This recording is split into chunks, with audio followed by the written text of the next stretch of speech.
আইনমন্ত্রী বিভিন্ন দিক খতিয়ে দেখতে সচিবালয়ে বৈঠক। এই দলটাকে যদি আপনার নিষিদ্ধ করা হয় তাহলে আইন শৃঙ্খলা এবং দেশের রাজনীতিরও অনেক উন্নতি হবে।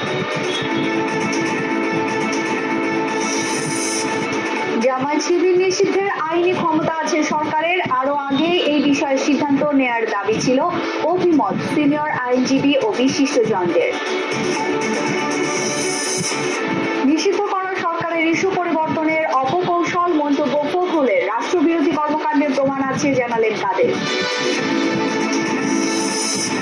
আন্দোলনে গুলি বন্ধ এবং সমন্বয়কদের মুক্তি চেয়ে রিটের দ্বিতীয় দিনের শুনানি। এত সহিংসতা ও মৃত্যু খুবই দুঃখজনক মন্তব্য হাইকোর্টের। যে মানব প্রাণগুলো যাচ্ছে সেগুলোকে এখানেই থামানো যাক, আর যাতে একটু রক্ত না পড়ে, যেন এই গুলিটা থামানোর চেষ্টা করা হয়। আমরা আমাদের সন্তানদের রক্ষা করার জন্য এসেছি। হুলিগান ভ্যান্ডালিজম তৈরি হয়েছে, তাদেরকে উৎসাহিত করার জন্যই কতিপয় ব্যক্তি এর পেছনে ফাল করেছে। কর্মসূচি ঘিরে অবুঝ শিশু হারানো পরিবারগুলোতে বর্ণহীন হাহাকার। কেন তছনছ হলো সাজানো ফুলবাগান, জানা নেই কারণ। সহিংসতায় নিহতদের স্মরণে সারা দেশে শোক পালন। শনিবার পর্যন্ত সকাল 7টা থেকে 13 ঘন্টা কারফিউ শিথিল। কাল থেকে স্বাভাবিক সূচিতে ফিরছে অফিস।